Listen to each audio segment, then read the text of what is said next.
For 8 years, the billionaire's daughter never spoke. Not once. Not even when she screamed inside her own body. Doctors called it neurological, permanent, untreatable. Her mother flew her across continents, chasing answers that never came. From the pediatric specialists at Johns Hopkins in Baltimore to experimental clinics nestled in the Swiss Alps, the verdict was always the same. Charlotte Wainwright would never speak. But the man who finally solved it didn't wear a white coat. He wore a security uniform. Every night, while Manhattan's elite slept in their penthouses overlooking Central Park, Miguel Santos stood watch at the gatehouse of the Wainwright estate. And every night, he watched the girl press 2 fingers against her jaw, harder each time. He noticed the way she struggled to swallow, the way she flinched when she ate, the way her small hands trembled as she drew pictures of mouths with jagged lines inside them. Something wasn't wrong with her mind. Something was trapped inside her. The night she collapsed in the rain, gasping and clawing at her throat, Miguel made a choice that would cost him everything. What he pulled from her mouth made hardened doctors go silent and sent him straight to jail for practicing medicine without a license. But moments later, something happened that shattered 8 years of silence. The girl screamed, and for the first time in her life, the world heard Charlotte Wainwright's voice. This is the story of how the invisible man everyone ignored became the hero no one expected. It's about the moment when everything the experts believed was proven catastrophically wrong. It's about a mother's wealth, a child's suffering, and one security guard's refusal to look away when everyone else already had. Because sometimes the person who saves you isn't the one with the most credentials. Sometimes it's the one who actually pays attention. Sometimes it's the gateman working the graveyard shift who nobody remembers to thank. Charlotte Wainwright was 8 years old the first time someone asked her mother if she was slow. The question came from a well-meaning parent at a charity gala in the Metropolitan Museum of Art, where Manhattan's wealthiest gathered beneath soaring ceilings and ancient marble to write checks and feel virtuous. Evelyn Wainwright, founder and CEO of Wainwright Data Systems, a company that had revolutionized cloud security and made her a billionaire by 35, stood in a Valentino gown with her daughter beside her. Charlotte wore navy blue velvet. Her hair was pulled back with a silk ribbon. She held her mother's hand and said nothing. "Does she understand?" the woman asked, her voice dropping to that particular pitch people use when discussing disability, half whisper, half pity. Evelyn's smile never wavered. "My daughter understands perfectly. She simply doesn't speak." "Oh." The woman's face rearranged itself into practiced sympathy. "I'm so sorry. Have you tried?" "We've tried everything." It was true. Charlotte had never spoken. Not her first word at 12 months. Not mama at 18 months. Not even a babbled sound that resembled language. When she cried as an infant, it was silent, her mouth open, her face red, her tiny body convulsing with sobs that made no sound. At first, the doctors suspected vocal cord paralysis, then selective mutism, then autism spectrum disorder, then childhood apraxia of speech. Everything came back normal. "There's no physical cause," Dr. Westbrook concluded after reviewing the scans. "It's psychological, possibly a tic related to anxiety about her condition." Evelyn wanted to believe that. She needed to believe that. Because the alternative, that something was wrong, something they'd all missed, was too terrible to consider. So life continued in the Wainwright mansion. Charlotte attended her lessons, drew her pictures, pressed her fingers against her jaw, and said nothing. The only person who seemed truly troubled by it was Miguel Santos. He worked the overnight shift at the security gatehouse, from midnight to 8 a.m., 6 days a week. He checked IDs, monitored cameras, kept logs, made sure nobody unauthorized entered the property. He was 52 years old, soft-spoken, respectful, the kind of employee who was so professional he became nearly invisible. But Miguel watched, and what he saw kept him awake long after his shifts ended. The private jet touched down at Zurich Airport on a gray September morning, the Swiss Alps rising like teeth against the horizon. Inside the cabin, Charlotte sat in a leather seat too large for her small frame, her tablet on her lap, her fingers absently pressing against her jaw. Evelyn sat across from her, reviewing emails on her phone, board meetings, product launches, acquisition negotiations. Her company didn't pause just because her daughter needed another medical consultation. This was their 14th trip in 3 years. Toronto, London, Dubai, Singapore, Los Angeles. Boston. Anywhere a specialist claimed expertise in pediatric mutism or neurological disorders, or anything that might explain why Charlotte Wainwright couldn't speak. The Zurich clinic specialized in experimental treatments, neuromodulation, transcranial magnetic stimulation, treatments so cutting-edge they hadn't yet been approved in the United States. Dr. Friedrich Steiner had published papers claiming breakthrough success rates. His clinic overlooked Lake Zurich, all glass and steel and European sophistication. Mrs. Wainwright. Dr. Steiner greeted them in his office, his English accent free and precise. And this must be Charlotte. Charlotte didn't look up from her tablet. She was typing a message. Hello. Thank you for seeing us. Dr. Steiner smiled. Excellent communication skills. That's encouraging. Evelyn had heard this before. The impressed doctor. The initial optimism. Then the tests. Then the inevitable conclusion. They spent 4 days in Zurich. Charlotte underwent brain mapping, functional MRIs, electromyography of her throat muscles, speech pathology assessments conducted in 3 languages. Dr. Steiner's team was thorough, professional, and ultimately useless. I'm afraid I agree with your American colleagues, Dr. Steiner said on the final day, his voice gentle but firm. There's no evidence of physical obstruction, no neurological damage, no muscular dysfunction. The mutism appears to be developmental and permanent. There has to be something, Evelyn said. She hated the desperation in her own voice. She presses her jaw constantly. She struggles when she eats. Children with communication disorders often develop compulsive behaviors. It's well documented. I assure you, Mrs. Wainwright, we've examined every possibility. They flew home the next day. Charlotte drew pictures during the flight, images of mountains and birds, and a woman with a sad face. Evelyn worked.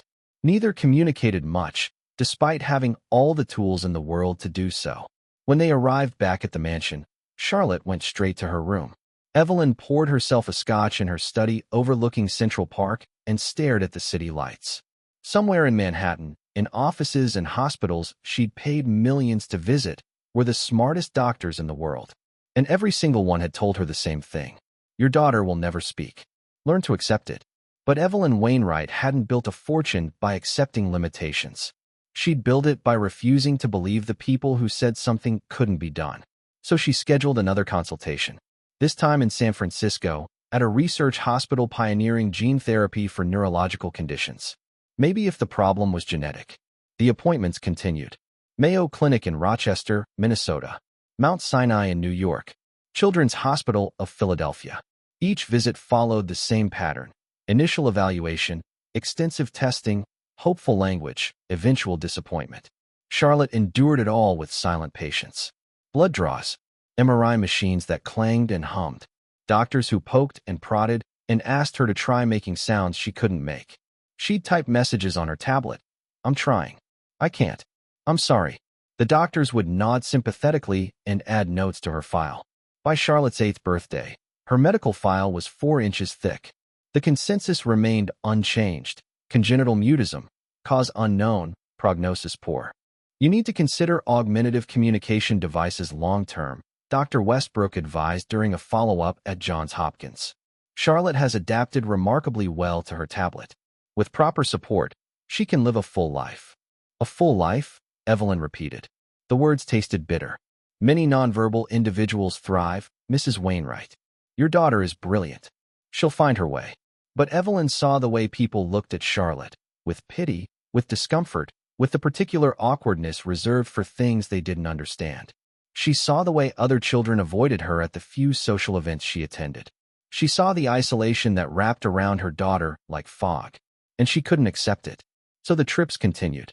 Private jets to distant cities, hotel suites and medical centers, doctors who cost $1,000 an hour, all delivering the same message in different accents. We're sorry.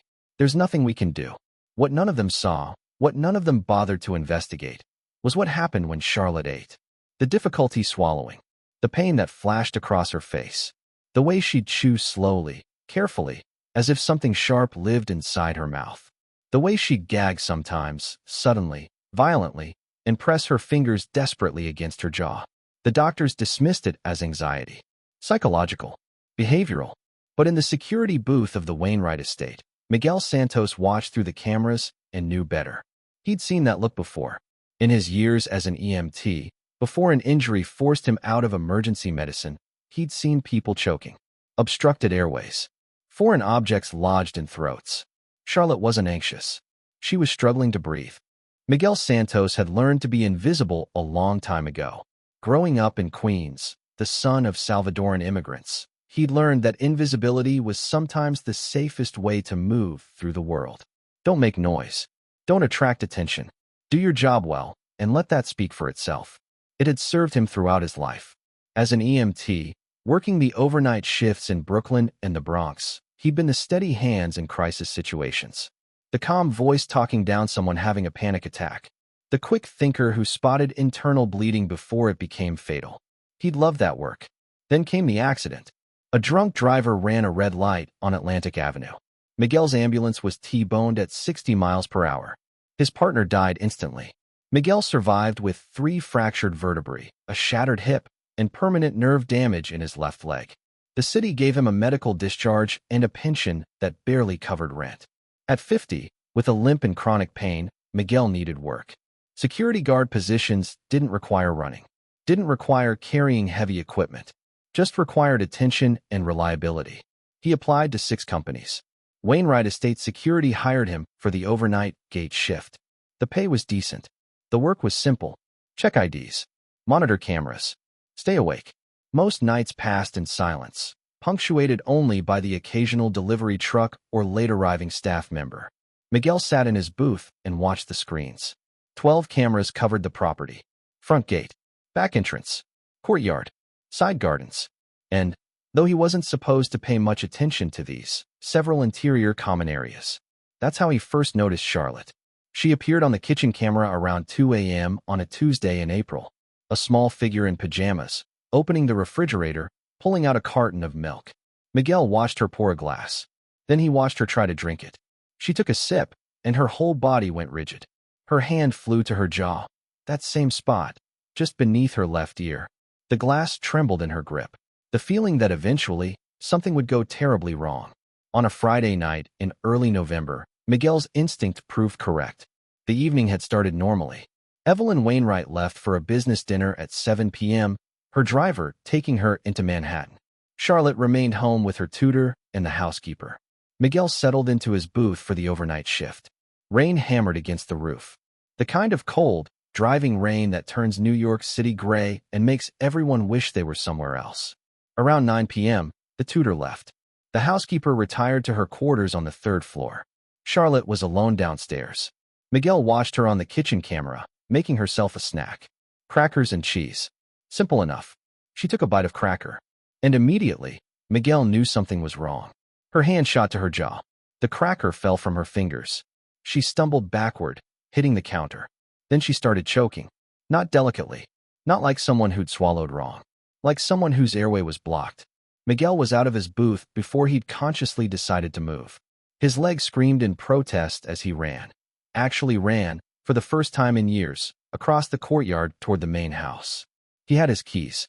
Gate security had access to all common areas in case of emergency. This was an emergency. He burst through the kitchen door to find Charlotte on her knees, hands at her throat, eyes wide with terror. She was silent. Even choking, she made no sound. "I've got you," Miguel said, dropping beside her. "I've got you." His training took over. 3 weeks before Miguel found Charlotte choking in the kitchen, Dr. Westbrook sent a final report to Evelyn Wainwright. It was professional, comprehensive, and absolutely certain. After 8 years of evaluation, including consultations with 17 specialists across 6 countries, we can conclude with confidence that Charlotte's mutism is neurological and permanent. There is no physical obstruction, no structural abnormality, no indication of trauma or disease. Her condition is developmental and irreversible. My recommendation is to cease pursuit of curative treatments and focus on adaptive strategies. Charlotte is a bright, capable child who can live a fulfilling life with appropriate support. Continued medical intervention at this point would be, in my professional opinion, counterproductive and potentially harmful to her psychological well-being. The report was supposed to bring closure. Instead, it brought resignation. Evelyn filed it with the others in a cabinet in her study. 16 pounds of medical documentation. $2 million in receipts. 8 years of hope slowly dying. She stopped scheduling appointments. What was the point? But she didn't notice, no one noticed, that Charlotte's condition was actually getting worse. Miguel noticed. In his booth, reviewing security footage during the quiet hours between 2 and 5 a.m., he started keeping his own log. Not the official one required by his employer. A personal notebook where he documented everything he saw. November 1st, 2:47 a.m. Subject observed in kitchen. Difficulty swallowing water. Press jaw for 43 seconds. November 3rd, 6:15 a.m. Subject descending stairs to breakfast. Visible limp on right side. Hand pressed to jaw. November 8th, 3:20 a.m. Subject in kitchen. Gagging episode. Duration, approximately 90 seconds. No vomiting. Extreme distress visible. The pattern was undeniable. Charlotte was in pain. Constant, increasing pain. And nobody was paying attention. The household staff noticed she was eating less. The housekeeper, Mrs. Herrera, mentioned it to Evelyn once. Miss Charlotte barely touched her dinner again.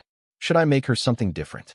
She's always been a light eater, Evelyn replied, distracted by an email. She'll eat when she's hungry. But Charlotte wasn't eating because she was particular. She was avoiding food because eating hurt. Miguel saw her at breakfast one morning through the camera. She'd cut a pancake into tiny pieces, smaller than anyone would normally cut food. Then she'd chew each piece for 30 seconds or more before swallowing. Even then, her face would contort. Something was wrong.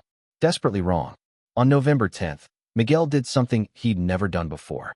He violated protocol. During his lunch break, he approached Mrs. Herrera in the staff kitchen. Has Charlotte been to a doctor recently? He asked.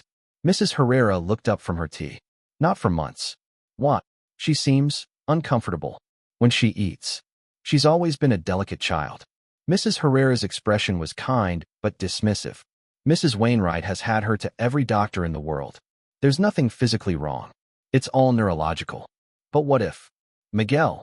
Her voice was gentle but firm. Mrs. Wainwright doesn't need medical opinions from security staff. Trust me, if there was something to find, those expensive doctors would have found it. Miguel nodded and dropped the subject. But he didn't stop watching. 2 days later, he saw something that made his blood run cold. Charlotte appeared on the camera at 4:30 a.m. She was in the downstairs bathroom off the main hall. The camera only covered the hallway entrance, but Miguel could see her through the half-open door. She was leaning over the sink, crying silently, both hands pressed against her jaw. Then she opened her mouth wide and tried to look inside using the mirror. Miguel couldn't see what she saw, but he saw the horror on her face. She grabbed a pencil from the counter, used the eraser and to press against something inside her mouth. Immediately recoiled, the pencil clattering into the sink. She stood there, shaking, tears streaming down her face. Then she composed herself, washed her face, dried her eyes, and went back upstairs as if nothing had happened. Miguel's hands were trembling as he wrote in his notebook. 4:37 a.m., subject in severe distress. Attempting to self-examine oral cavity. Something is in her mouth. He underlined it 3 times. The next morning, he requested a meeting with the head of household security, Mr. Patterson. Patterson was ex-military, professional, and completely uninterested in Miguel's observations. You're paid to watch the gate, Patterson said, not to diagnose the family's child. I'm not diagnosing. I'm reporting what I see. What you see is a child with a known medical condition that's been evaluated by actual doctors, not EMTs who haven't practiced in 12 years. The dismissal stung because it was partially true. Miguel's certification had lapsed. He had no authority, no standing. He was just a gateman who'd seen too much. But he couldn't let it go. Over the next week, Charlotte's visible distress increased. She stopped appearing in common areas during the day, missed tutoring sessions, stayed in her room. Mrs. Herrera mentioned it to Evelyn, who was in San Francisco for a conference. She says she doesn't feel well, the housekeeper reported over the phone. No fever, no obvious illness. But she won't eat. Let her rest, Evelyn said. I'll be home Friday. If she's not better, we'll take her to Dr. Chun. Friday came. Evelyn returned from San Francisco. And that night, during one of the worst rainstorms New York had seen all season, everything came apart. The storm hit Manhattan around 8 p.m. with the kind of theatrical fury that makes poets write sonnets and meteorologists issue warnings. Thunder rattled windows.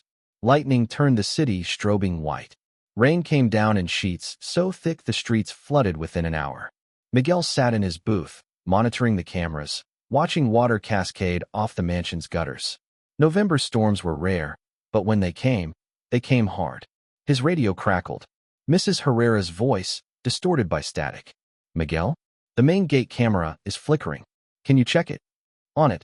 He pulled on his rain jacket and stepped into the deluge. The camera needed a simple reset. Water had probably gotten into the connection. He had it fixed in 5 minutes, but those 5 minutes left him soaked to the bone. Back in the booth, shivering, he changed into his backup uniform shirt and made coffee. 9 p.m. The household was settling in. Evelyn was in her study. Mrs. Herrera was in her quarters. Charlotte was presumably in her room. Miguel checked the cameras systematically, room by room. Then he stopped. Charlotte wasn't in her room. She was descending the main staircase, moving slowly, one hand on the railing, the other pressed against her jaw. Miguel leaned closer to the screen. Even in black and white security footage, even through the grain and pixels, he could see something was terribly wrong. Charlotte was bent slightly forward. Her breathing looked labored. Each step seemed to require enormous effort. She reached the bottom of the stairs and moved toward the kitchen. Miguel switched to the kitchen camera. Charlotte opened the refrigerator, pulled out a container of yogurt, something soft, something she might be able to swallow. She sat at the kitchen island and opened it, took a spoonful, and immediately, her body went rigid. The spoon clattered to the marble counter. Both her hands flew to her throat. She stood up, knocking the stool over. Miguel was already moving. He grabbed his EMT bag from under the desk, the one he'd kept in his car and recently brought into the booth, just in case, and ran. His legs screamed. His lungs burned. But he ran faster than he'd run in years. Across the courtyard. Through the rain. Keys jingling. Door code entered with shaking fingers. He burst into the kitchen 30 seconds after Charlotte had stood up. She was on her knees now, hands at her throat, eyes wide with absolute terror. She was choking. Completely, utterly choking. Miguel dropped beside her. "I've got you. I've got you." He positioned himself behind her for the Heimlich maneuver, wrapped his arms around her small body, found the right placement for his fists. One thrust. Nothing. Two thrusts. Nothing. Charlotte was turning red. Then blue. 3 thrusts. Nothing dislodged. Miguel's training screamed at him. If the Heimlich isn't working, the obstruction is too large or too embedded. You need to remove it manually. But that meant putting his fingers in her mouth, reaching into her throat, without permission, without supervision, without any authority whatsoever. If he was wrong, if he injured her, if he made things worse, he'd go to prison. But if he did nothing, she'd die. Charlotte's eyes were rolling back. Miguel made his choice. "I'm sorry," he whispered. He laid her on her back, tilted her head, opened her jaw, used his flashlight to look inside, and saw something that made his breath catch. Deep in her throat, partially embedded in the soft tissue near her tonsils, was a calcified mass. Dark, hard, sharp-edged. It had been there so long that tissue had begun growing around it. But the storm of trying to swallow yogurt had dislodged it slightly, enough to completely block her airway. Miguel had seconds to act. He grabbed his sterile gloves from the EMT bag, put them on with shaking hands, positioned the flashlight. Then, carefully, more carefully than he'd done anything in his life, he reached into Charlotte Wainwright's mouth. The mass was lodged tight. He had to use his fingers to feel around it, to find purchase. Charlotte thrashed weakly, unconscious now, dying. He got 2 fingers around it. Pulled. It moved a fraction of an inch. Pulled harder. It moved more. One more pull, firm but controlled, and suddenly the entire mass came free. Charlotte's body convulsed. She gasped, a horrible, rattling sound. Then she vomited. Then she gasped again. Then she breathed. Real breaths. Deep and desperate. Miguel sat back, the calcified mass still in his gloved hand, and watched Charlotte Wainwright's chest rise and fall. She was breathing. She was alive. And that's when Evelyn Wainwright appeared in the doorway, her face white with horror. "What the hell have you done to my daughter?" Miguel didn't have time to explain. Charlotte was breathing, but barely. Her throat was raw. Blood trickled from her mouth where the embedded mass had torn tissue on its way out. She was conscious but disoriented, her eyes unfocused, her small body trembling. "Call 911. Miguel said, his voice steady despite everything. Now, Evelyn stood frozen, phone in hand, staring at the scene. Her daughter on the kitchen floor, blood on her lips, and the gateman kneeling over her with something dark and terrible in his gloved hands. Mrs. Wainwright, call 911. The command broke through. Evelyn dialed, her fingers shaking so badly she had to try twice. While she spoke to the dispatcher, Miguel focused on Charlotte. He was gentle, methodical, falling back on 12 years of emergency medical training that his body apparently remembered even if his certification didn't. Charlotte, can you hear me? Blink twice if you can hear me. She blinked. Twice. Good. You're going to be okay. I need you to keep breathing. Slow breaths. That's it. He checked her pulse. Elevated but steady. Checked her eyes. Responsive. Checked her throat as best he could without proper equipment. The tissue was torn and inflamed, but the airway was clear. She was stable. For now. Evelyn finished the 911 call and knelt beside them. What happened? What did you do? Miguel held up the object in his gloved hand. It was roughly the size and shape of a date pit, maybe 3 centimeters long, dark brown, calcified hard. One end was sharp where it had apparently broken off from something larger. The surface was pitted and stained from years of exposure to saliva and stomach acid. This was lodged in her throat, Miguel said. It was blocking her airway. I had to remove it. Evelyn stared at the object. Her face cycled through expressions. Confusion, horror, disbelief. That was inside her? Yes. How? The doctors, all those scans, how did nobody see it? It was too deep, too embedded in tissue. Most imaging focuses on the vocal cords and upper throat for mutism. This was further back, near the pharynx. If it had been there since she was very young. Since she was very young? Evelyn's voice rose. Are you saying this has been inside my daughter for 8 years? Miguel looked at the object again. At the calcification. The tissue adhesions still clinging to it. The way the surrounding tissue had tried to encapsulate it. Possibly longer. The ambulance arrived 7 minutes later, sirens cutting through the rain. 2 EMTs Miguel didn't recognize burst into the kitchen, equipment in hand. They took in the scene. Child on floor, blood, civilian with medical gloves, mysterious object. What's the situation? The lead EMT asked. Miguel stood, making space. 8-year-old female. Foreign body obstruction removed from posterior pharynx. Airway now clear. Pulse 112. Respirations 24. Responsive but disoriented. Tissue damage present. The EMT's eyes widened slightly at the professional terminology. You removed it? Yes. Are you medical personnel? Former EMT. 12 years out. The EMT didn't comment, just turned to Charlotte. They worked efficiently, getting her on a backboard, starting oxygen, checking vitals. The second EMT bagged the object Miguel had removed, sealing it in a biohazard container for the hospital. We're taking her to Lenox Hill, the lead EMT said. Ma'am, you're her mother? You should come with us. Evelyn nodded numbly. She followed them out into the rain, into the ambulance, leaving Miguel standing alone in the kitchen. Mrs. Herrera appeared in the doorway, her face shocked. Miguel, what happened? Charlotte was choking. I helped her. The police are here. Of course they were. Miguel walked to the front entrance. 2 NYPD officers stood in the foyer, rain dripping off their jackets. Mr. Patterson, the head of security, stood with them, his expression hard. Are you Miguel Santos? One officer asked. Yes. We need you to come down to the precinct and answer some questions. About what? About why you performed a medical procedure on a minor without authorization. Miguel had known this was coming. The moment he'd reached into Charlotte's throat, he'd known. She was choking. I saved her life. That's going to be for others to determine. Come with us, please. They didn't handcuff him. Not yet, but the implication was clear. Miguel was being detained pending investigation. He rode in the back of the police cruiser to the 19th precinct on East 67th Street.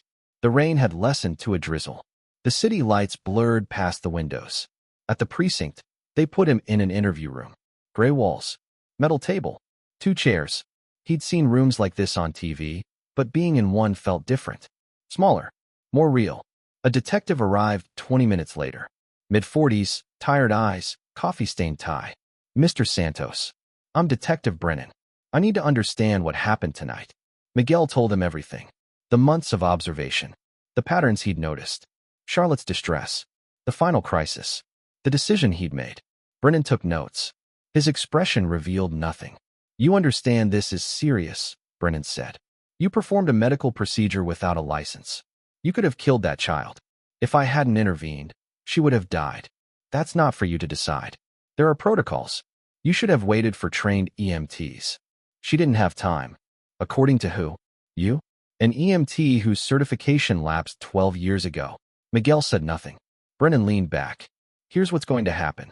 You're being charged with practicing medicine without a license. Possibly assault, depending on what the hospital finds. You'll be processed and held pending arraignment. For saving her life. For breaking the law. Brennan's voice wasn't unkind, just matter of fact. You might have had good intentions, but you crossed a line. Society has rules about who can touch children, who can perform medical procedures. You violated both. 3 hours later, Miguel was booked, photographed, and placed in a holding cell. He sat on the narrow bench, his wet uniform finally dry, and thought about Charlotte. Was she okay? Was she breathing? Would she speak? He'd probably never know. He'd saved her life and lost his own in the process. It seemed like a fair trade. The holding cell smelled like industrial cleaner and despair. Miguel sat on the metal bench, hands folded, and waited. He'd been in the system for 6 hours now. Booked. Fingerprinted. His belongings sealed in a plastic bag. His one phone call used to leave a message for his sister in Queens. Around him, the precinct hummed with activity. Drunk and disorderlies. Domestic disputes. The usual chaos of a Friday night in Manhattan. Nobody here cared that Miguel Santos had saved a life. They only cared that he'd broken the law doing it. Around 4 a.m., a corrections officer appeared at the cell door. Santos, your arraignment's scheduled for Monday. You'll be transferred to Rikers in the morning. Rikers Island. New York's most notorious jail. Miguel nodded. He'd expected as much. Couldn't make bail without a hearing. Couldn't get a hearing until Monday. The weekend stretched ahead like a prison sentence of its own. The officer started to leave, then paused. For what it's worth, man, I heard what you did. That took guts. A lot of good it did me. Yeah, well, the system doesn't care about good intentions. The officer left. Miguel lay down on the bench, used his jacket as a pillow, and tried to sleep. He was nearly asleep when he heard voices in the corridor. Urgent. Angry. Then footsteps approaching his cell. Detective Brennan appeared, looking even more tired than before. Behind him was a woman Miguel didn't recognize, late 30s, expensive suit, carrying a leather briefcase that probably cost more than Miguel's car. Mr. Santos, Brennan said. This is Jessica Reeves. She's a lawyer. Apparently, you've got representation. The woman stepped forward. Mr. Santos, I've been retained by Evelyn Wainwright to represent you. I need to speak with my client. Privately. Brennan raised an eyebrow. The mother of the girl he assaulted is paying for his defense. My client didn't assault anyone. He performed emergency medical intervention. And unless you're planning to charge him with being a hero, I suggest you let me speak with him. Brennan opened the cell door. You've got 15 minutes. Jessica Reeves sat on the bench beside Miguel. Up close, she looked less intimidating, just exhausted. Mrs. Wainwright hired you? Miguel asked. She called me 2 hours ago. Apparently, the hospital confirmed everything you said. They examined the object you removed. It's a calcified foreign body that had been lodged in Charlotte's throat for years, possibly since infancy. Miguel felt something in his chest loosen. She's okay. She's stable. They're keeping her for observation. But yes, she's okay. Jessica opened her briefcase. Here's the situation. The DA is under pressure to prosecute. You performed a medical procedure without a license. That's a crime in New York. So I go to prison for saving her life. Not if I can help it. But we need to be smart about this. The arraignment is Monday. We'll plead not guilty, obviously. I'll argue necessity, that you had no choice, that waiting for EMTs would have resulted in death. Will it work? Honestly, I don't know. The law is clear. But public opinion matters, especially in high-profile cases. And this is about to become very high-profile. She was right. By Saturday morning, the story had leaked. Billionaire's mute daughter saved by security guard, who's now in jail. The New York Post ran it as their front-page story. The Daily News followed. By noon, it was trending on Twitter. By evening, it was on national news. CNN interviewed medical ethicists who debated whether Miguel was a hero or a vigilante. Fox News ran segments questioning why doctors had missed the obstruction. MSNBC focused on the class dynamics. A working-class immigrant saving a billionaire's child. Everyone had an opinion. In his cell at Rikers Island, where he'd been transferred Saturday morning, Miguel saw none of it. Inmates weren't allowed phones or internet. He only knew something was happening because the corrections officers started treating him differently. Not with kindness, exactly, but with a certain grudging respect. "You're that guy from the news," one officer said. "The one who saved the rich girl." "That's me. My wife says you're a hero. Tell your wife the legal system disagrees." Sunday brought developments Miguel only learned about later. Evelyn Wainwright held a press conference outside Lenox Hill Hospital. She appeared on camera looking exhausted but composed, standing beside Jessica Reeves. "My daughter is alive because of Miguel Santos," Evelyn said, her voice steady. "For 8 years, I took her to the best doctors in the world. They all missed what Mr. Santos saw. He acted to save her life, and for that, he's been arrested. This is wrong. It's unjust. And I will use every resource I have to ensure he's freed." The press conference went viral. #FreeMiguel started trending. Medical licensing boards released statements defending their protocols. Patient advocacy groups demanded answers about how Charlotte's condition was missed. Immigration activists pointed out the racial dynamics of a black immigrant being jailed for helping a white billionaire's child. The story snowballed. By Sunday evening, the Manhattan DA's office released a statement saying they were reviewing the circumstances and taking all factors into consideration. Translation: they were looking for a way out. Monday morning, Miguel was transported from Rikers to the courthouse for his arraignment. He wore an orange jumpsuit and handcuffs. Jessica Reeves met him in the holding area. "The DA is offering a deal," she said. "Plead to a lesser charge, reckless endangerment, Class B misdemeanor. Time served, 2 years probation, community service. And if I say no, we go to trial. Could take months. Could go either way." Miguel thought about it. Thought about Charlotte. Thought about the fact that he'd done nothing wrong except refuse to let a child die. "What would you do?" he asked. Jessica smiled. "I'd tell them to go to hell. But I'm not the one facing jail time." "Then tell them to go to hell." The courtroom was packed. Media. Spectators. Evelyn Wainwright sitting in the front row. The judge, an older woman with silver hair and no-nonsense demeanor, called the case. The prosecutor stood. "Your Honor, given the unusual circumstances, the people are moving to dismiss all charges against Mr. Santos." A murmur ran through the courtroom. Miguel didn't react. Didn't believe it until the judge spoke. "Mr. Santos, you're free to go. Case dismissed." The courtroom erupted. Miguel stood there, stunned, while Jessica hugged him and reporters shouted questions and cameras flashed. He was free. For saving a life, he'd been arrested. Now, 3 days later, he was free. It was the most absurd justice he'd ever experienced. The media circus outside the courthouse was overwhelming. Reporters with microphones. Cameras on shoulders. Questions shouted from every direction. How does it feel to be free? Do you blame the doctors? Will you sue? Are you a hero? Jessica Reeves had her arm around Miguel, guiding him through the crowd to a waiting car. One of Evelyn Wainwright's, black and expensive with tinted windows. Inside, Evelyn herself waited. "Mr. Santos," she said as Miguel slid into the seat. "Thank you for not taking the plea. I didn't do anything wrong. I know. That's why I couldn't let you plead guilty to something you didn't do." She looked at him, really looked at him, maybe for the first time. "You saved my daughter's life. I will be grateful for that for the rest of my life." "How is she?" "She's okay. Better than okay. The doctors at Lenox Hill are, well, they're very interested in what you found." The car pulled away from the courthouse, heading uptown. "Where are we going?" Miguel asked. "To a press conference. If you're willing. I don't want to be on camera." "I know, but there are questions that need answering. About how this was missed. About the systemic failures. And I think you're the right person to ask them." Miguel looked out the window at Manhattan sliding past. He thought about the 8 years Charlotte had suffered. The dozens of doctors who'd examined her and found nothing. The certainty with which they'd declared her condition permanent. "All right," he said. "I'll speak." The press conference was held at the Wainwright Foundation headquarters on Park Avenue. A conference room filled with journalists, medical professionals, and concerned parents. Evelyn spoke first, thanking everyone for coming, outlining what had happened. Then she introduced Miguel. He stood at the podium, uncomfortable in his borrowed suit, and told the truth. For months, I watched Charlotte struggle. I saw her difficulty eating, her pain, her distress. I'm not a doctor. I'm just someone who paid attention. And what I saw didn't match what I was told, that her condition was neurological and hopeless. He paused, looking at the audience. I'm not here to blame anyone, but I am here to ask a question. How did so many experts miss something so obvious? A hand went up in the audience. A reporter from the Times.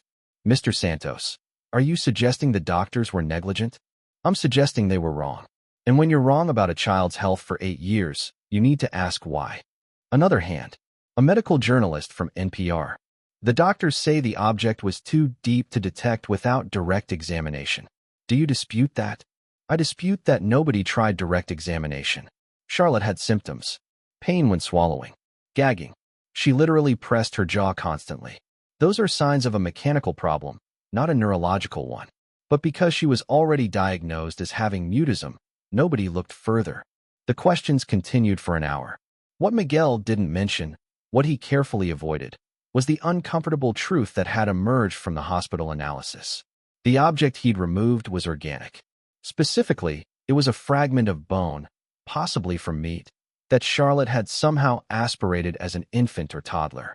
It had lodged in her throat, too deep to cough up, and over years had calcified and become embedded in tissue. It was the kind of thing that should have been caught immediately with proper examination. But it hadn't been. Because once Charlotte was diagnosed with congenital mutism, every doctor who saw her had confirmation bias. They saw what they expected to see, a neurological condition. They didn't look for mechanical obstructions because they didn't believe mechanical obstructions existed. It was a cascading failure of the medical system. And it had cost Charlotte 8 years of her life. After the press conference, Evelyn took Miguel to a quiet office. I need to show you something, she said. She opened her laptop and played a video. It was from Lenox Hill Hospital. The timestamp read Saturday morning, 2 days after the incident. The video showed Charlotte in a hospital bed, looking small and exhausted. A doctor stood nearby. Evelyn sat in a chair beside the bed. Charlotte, the doctor said gently. Can you try to make a sound for me? Charlotte looked uncertain. Frightened. She opened her mouth. And for the first time in 8 years, sound came out. It was rough, scratchy, barely more than a whisper. But it was a voice. Charlotte tried. Mom. Evelyn burst into tears on the video. In the office, showing Miguel, she was crying again. She spoke. Evelyn whispered. Because of you, my daughter spoke. Miguel felt his own eyes burning. On the screen, Charlotte tried more words. Her voice was damaged from years of the obstruction, from the trauma of its removal. But it was there. She could speak. She'd always been able to speak. Something had just been in the way. The doctors at Lenox Hill are referring her to speech therapists, Evelyn said. They say with treatment, her voice should recover fully. But Miguel, she was never neurologically impaired. She was never mute. She was just obstructed. Yes. They sat in silence, watching the video loop. Charlotte trying words. Mom. Yes. Hello. Thank you. Each one a miracle. Each one proof that every expert had been catastrophically wrong. What happens now? Miguel asked. Evelyn closed the laptop. Now we deal with the aftermath. There will be lawsuits, investigations. Medical boards will want answers. But that's not what I want to talk to you about. What do you want to talk about? I want to offer you a job. Miguel blinked. What? As Charlotte's personal security. Full-time. Salary, benefits, everything. She trusts you. I trust you. And I think she'd feel safer with you around as she learns to navigate the world with her voice. Mrs. Wainwright, I'm just a gateman. No, Mr. Santos. You're the man who saw my daughter when no one else did. That's worth more than any credential. She held out her hand. What do you say? Miguel thought about his life before this week. The invisible shifts. The lonely booth.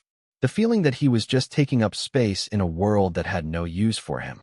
And he thought about Charlotte, finally speaking, finally free. Okay, he said. I'll do it. They shook hands.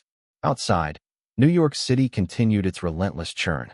Stories rose and fell. Headlines changed. Outrage moved to the next crisis. But in that office, something simpler happened.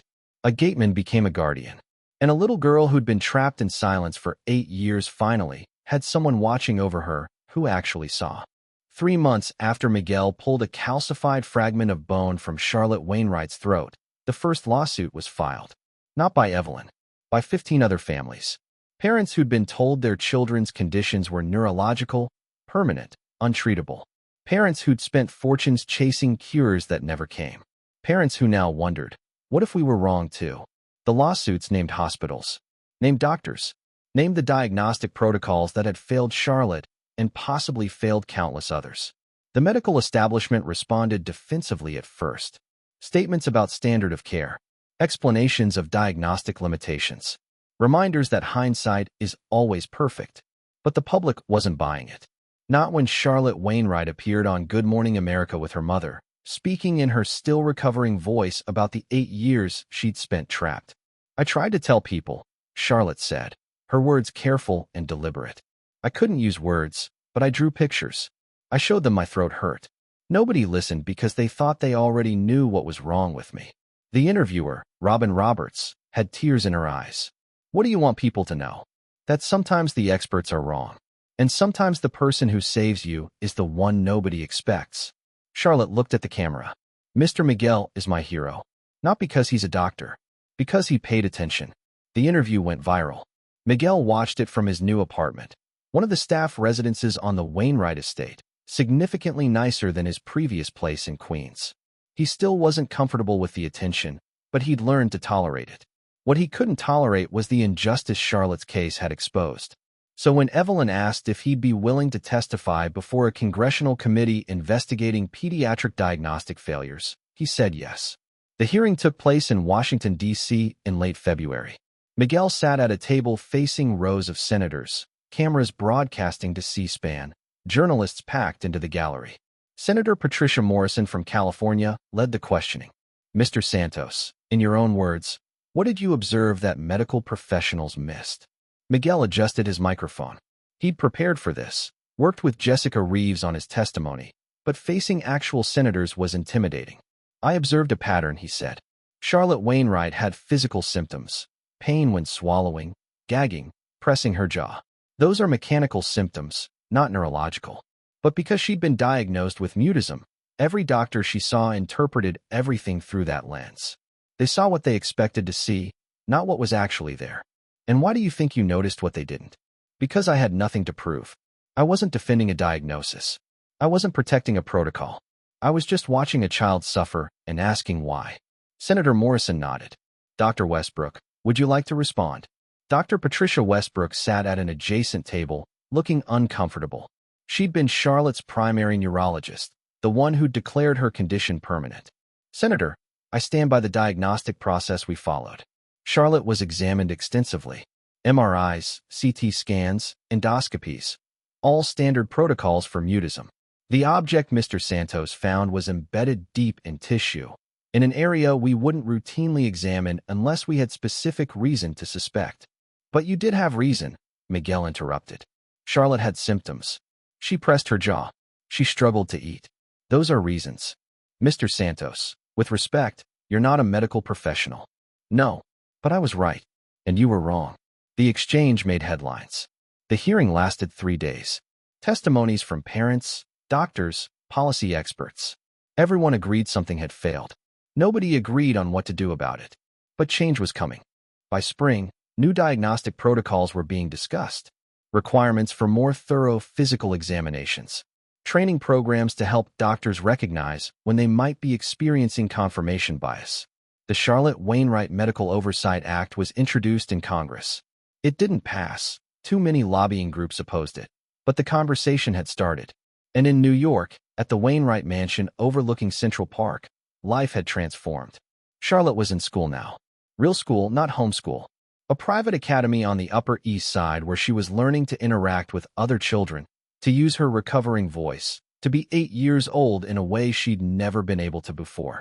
She still saw speech therapists 3 times a week. Her voice was getting stronger, clearer.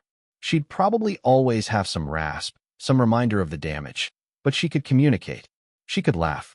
She could argue with her mother about bedtime. She could say thank you to Mrs. Herrera. She could tell Miguel about her day when he picked her up from school. That had become his favorite part of the job. The drive home from school, Charlotte in the back seat, chattering about her friends, her classes, the drama of third-grade social dynamics. Sophia said my voice sounds weird, Charlotte reported one afternoon in April. Miguel glanced in the rearview mirror. What did you say? I said my voice sounds weird because something was stuck in my throat for 8 years, and also Sophia's face is weird, so we're even. Miguel tried not to laugh. Charlotte, it's true. She has a weird face. That's not the point. What is the point? The point is you stood up for yourself. That's good. Charlotte was quiet for a moment. Then, Mr. Miguel, what would have happened if you weren't there that night? Miguel had thought about that question many times. Had nightmares about it. I don't know, he said honestly. But I was there. That's what matters. Mom says you gave up your job to save me. I didn't give it up. I just made a choice. A good choice. Yeah, a good choice. They pulled into the estate. Charlotte hopped out, backpack bouncing, already running toward the house to tell her mother about her day. Miguel watched her go. A child who could run, who could shout, who could be loud and annoying and perfectly normal. He'd been arrested for that. He'd been called a criminal for that. And he'd do it again in a heartbeat. Evelyn appeared in the doorway. Miguel, do you have a minute? He followed her to the study. I wanted to show you this, she said, pulling up a news article on her computer. Johns Hopkins announces new diagnostic initiative named after Charlotte Wainwright. Miguel read the article. The hospital, the same one that had declared Charlotte's condition permanent, was establishing a new protocol requiring mechanical examination for all pediatric mutism cases. They were also funding research into diagnostic bias. They called me yesterday, Evelyn said. Invited Charlotte to speak at the launch event. She said yes. She's 8. She's braver than most adults I know. Evelyn looked at him. This is happening because of you. All of it. The lawsuits. The policy changes. Charlotte finding her voice. None of it would have happened if you hadn't paid attention. I just did what anyone would do. No. You did what almost no one does. You looked at a situation everyone said was hopeless and refused to believe it. Miguel didn't know what to say to that. Evelyn smiled. Charlotte asked if you could come to the launch event with us. As family, not as security. I'm not family. Miguel, you saved my daughter's life. You're absolutely family. The launch event was in May, at Johns Hopkins Hospital in Baltimore. Charlotte spoke, her voice still raspy but strong, to an audience of doctors, researchers, and families. For 8 years, I couldn't speak, she said. Everyone thought it was my brain, but it was just something stuck in my throat. The person who figured that out wasn't a famous doctor. He was a Gateman, someone everyone ignored, someone people thought didn't matter. But he mattered most of all. Mr. Miguel saved my life because he paid attention, because he cared more about helping me than about following rules, because when everyone else had given up, he didn't. So I want to say thank you to Mr. Miguel. And to everyone who ever felt invisible but kept trying anyway. You matter. You all matter. The audience applauded. Miguel sat in the front row, in a suit Evelyn had bought him, and tried not to cry. Charlotte came off the stage and hugged him. Did I do okay? You did perfect. I was nervous. You didn't sound nervous. Because you were there. After the event, after the photos and interviews and handshakes, they drove back to New York. Charlotte fell asleep in the back seat. Evelyn handled some calls. Miguel drove in silence, watching the highway unfold. He thought about the night in the rain, the choice he'd made, the object in his gloved hand, the sound of Charlotte breathing. He'd been a Gateman, invisible, unimportant, just another face in a uniform. Now he was something else. Not famous, he'd never be comfortable with that. But seen. Finally, after 52 years of being overlooked, someone had looked at Miguel Santos and said, "You matter." And that, in the end, was worth everything, including 3 days in Rikers Island, including being called a criminal, including the risk he'd taken when he reached into a child's throat and refused to let her die. Some rules, Miguel had learned, were worth breaking. Some risks were worth taking. And some voices, the small, silent ones that nobody listened to, were worth everything to save. Charlotte stirred in the back seat. Mr. Miguel, yeah. Thank you for not being afraid. Miguel met her eyes in the rearview mirror. Thank you for being brave enough to use your voice. She smiled and went back to sleep. And Miguel Santos, former EMT, former Gateman, current hero, drove them home through the gathering twilight, knowing he'd finally found the place he was meant to be, watching over a girl who could finally speak. and making sure everyone who needed help was seen. And